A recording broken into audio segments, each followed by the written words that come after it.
Hello लोगोफोर खुलुमबाय नोंथांमोनखौ गिबियावनो गासैखौबो चेनेलाव बरना लाग्रोनाय जाबाय। लोगोफोर जोंहा एसएससी निफ्राय साख्रि ओंखारना फैदों दे नोंथांमोना बे साख्रिखौ गासिबो एप्लाइ खालामनो हागोन।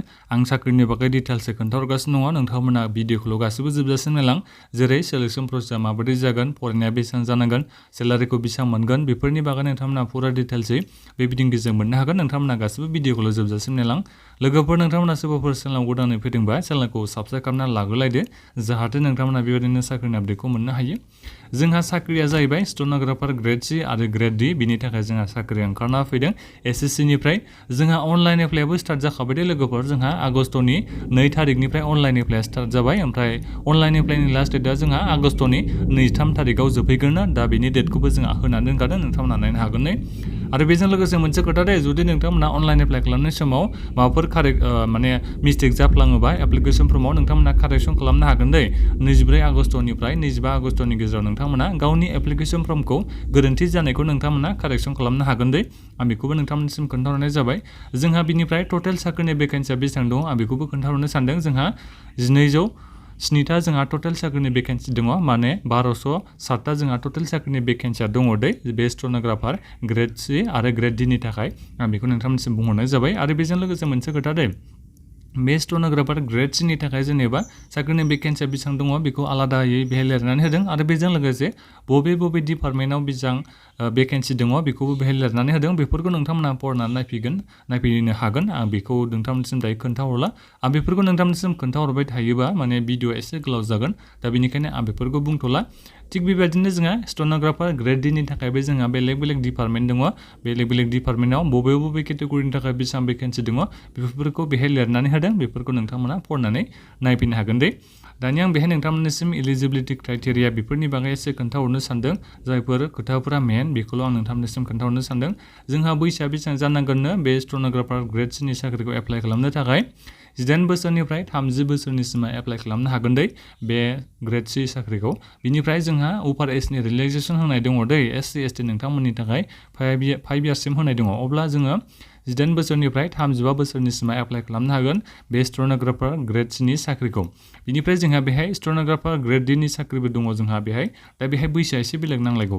18 बोसोरनिफ्राय 22 बोसोरसिमा एप्लाइ खालामनो हागोन। 5 इयार्सनि अपार एजनि रिलेक्सेसन होनाय दङ। अब्ला जोङो मिथिनो हायो 18 बोसोरनिफ्राय जोङो 32 बोसोरसिमा एप्लाइ खालामनो हागोन स्टेनोग्राफार ग्रेड D साख्रिनि थाखाय। दा बेथ' जाहैबाय जोंहा बैसोनि बेलायाव।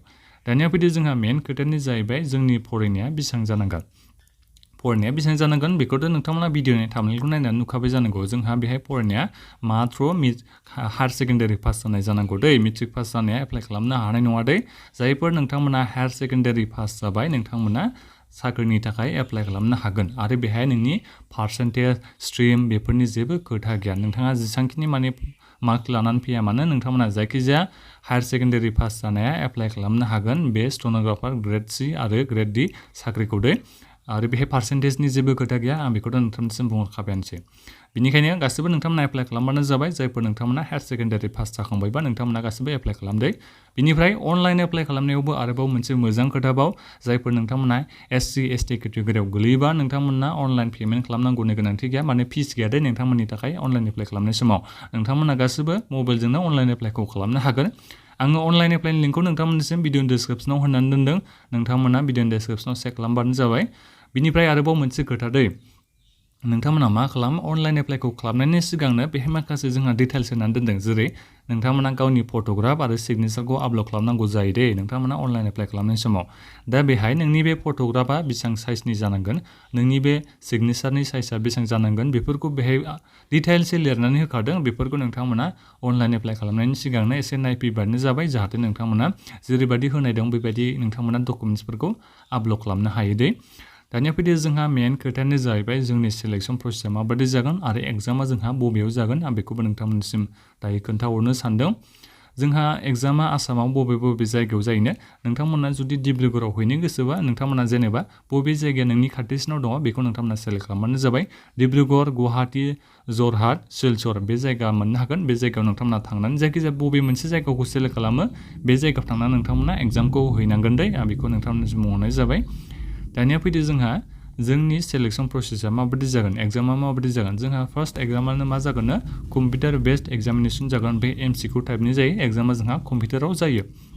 बिनिफ्राय मा साबजेक्ट थागोननो जनरल इंटेलिजेंस एंड रिजनिंग थागोननो बेहाय जोंहा 50टा कुइसन थागोन मार्कआबो जोंहा 50 मार्क्स थागोन अब्ला नोंथांमोना सानना नायबानो जाबाय मोनसे कुइसननि थाखाय जोंहा 1 मार्क्स दङ जनरल अवेयरनेस बेबो दङ जोंहा 50टा कुइसन थागोन मार्कआबो जोंहा 50टा थागोन इंग्लिश लैंग्वेज एंड कम्प्रिहेंशन बिनि थाखाय जोंहा 100टा कुइसन थागोन 100 मार्क्स थागोन दा बे नोंथांमोना एग्जामखौ होनो थाखाय 2 घन्टा सम मोननो हागोन दे आरो बेजों लोगोसे मोनसे खोथाबाव जोंहा बेहाय नेगेटिभ मार्किं दङनो 1/3 नेगेटिभ मार्किं थागोन बेखौ बेहाय बुंदों बिथांमोना नोंथांमोना बेफोरखौ फरायनानै नायफिननो हागोन दे दानिया आरो बेजों लोगोसे मोनसे खोथाखौ आं नोंथांमोननिसिम खोन्थाहरनो सानदों दे जोंहा बेहाय सिलेबासनि बागै एसे मोजाङै डिटेल्सै होनानै दोनखादों जेरै जनरल इंटेलिजेंस एंड रिजनिंग बेथ' जोंहा साबजेक्टआ दङ नाथायबा बिनि सिङाव जोंहा मा फरायनांगोन बेफोरनि बागैबो डिटेल्सै आरोबाव खोन्थाखाबावदों दा बेनिखायनो बेखौ नोंथांमोना फरायनानै नायफैबानो जाबाय सिलेबासनि बागै जाहाथे नोंथांमोना आरोबाव मोजाङै मिथिनो हायो स्किल टेस्ट लानाय जागोन दे जायफोर नोंथांमोना बे कम्पिउटार बेस्ड एग्जामाव पास जायो नोंथांमोना स्किल टेस्टखौ होनांगोन